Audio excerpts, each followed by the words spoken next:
মধ্যপ্রাচ্যে চলমান যুদ্ধের কারণে ঊর্ধ্বমুখী জ্বালানি পরিস্থিতি, মধ্যপ্রাচ্য কেন্দ্রিক বৈদেশিক আয় প্রবাহ সহ বহুমুখী সমস্যা নিয়ে শঙ্কিত সরকার। এমন পরিস্থিতিতে অর্থনীতিবিদদের পর অর্থনীতি বিভাগে কর্মরত বিভিন্ন গণমাধ্যম কর্মীদের সাথে মত বিনিময়ের তৃতীয় দফায় বুধবার ইলেকট্রনিক মিডিয়ার সাংবাদিকদের সাথে প্রথমবারের মতো আলোচনায় বসেন গভর্নর মোস্তাকুর রহমান। এ সময় বিদেশি দাতা সংস্থা থেকে ঋণ নিয়ে খরচ সামাল দেওয়ার পাশাপাশি সিএসএমই খাতে কর্মসংস্থান সৃষ্টি, রিজার্ভ টিকিয়ে আমদানি চাপ সামলাতে কৃষিতে জোর দেন গভর্নর।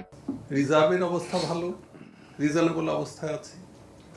আমাদের ইনফ্লেশন কিছুটা কন্ট্রোলে থাকলেও এটা খুব একটা কন্ট্রোলে আনতে পারি নাই, তারপরেও যথেষ্ট কন্ট্রোলে আছে এই সিচুয়েশনে। কিন্তু আমাদের এমপ্লয়মেন্ট ডিগ্রোথ হচ্ছে, আমাদের ইনভেস্টমেন্ট ডিগ্রোথ হচ্ছে, আমাদের রেভিনিউ কালেকশন ডিগ্রোথ হচ্ছে।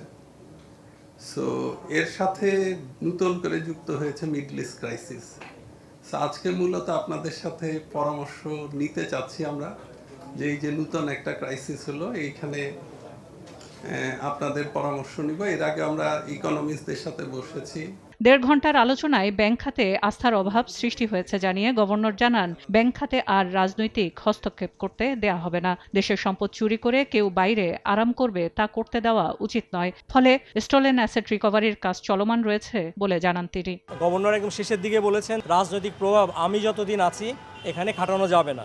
বাংলাদেশের টাকা কেউ চুরি করে নিয়ে বিদেশে আরামে থাকুক, এটা তো কারো কাম্য না। সো এটা আমরা ফেরত আনার ব্যাপারে বদ্ধপরিকর। একই সঙ্গে ৫ ব্যাংক ও ১০ নন ব্যাংকিং আর্থিক প্রতিষ্ঠানের আমানতকারীদের অর্থ দ্রুত ফেরত দিতেও মন্ত্রণালয়ের সাথে আলোচনা হয়েছে বলে জানান গভর্নর।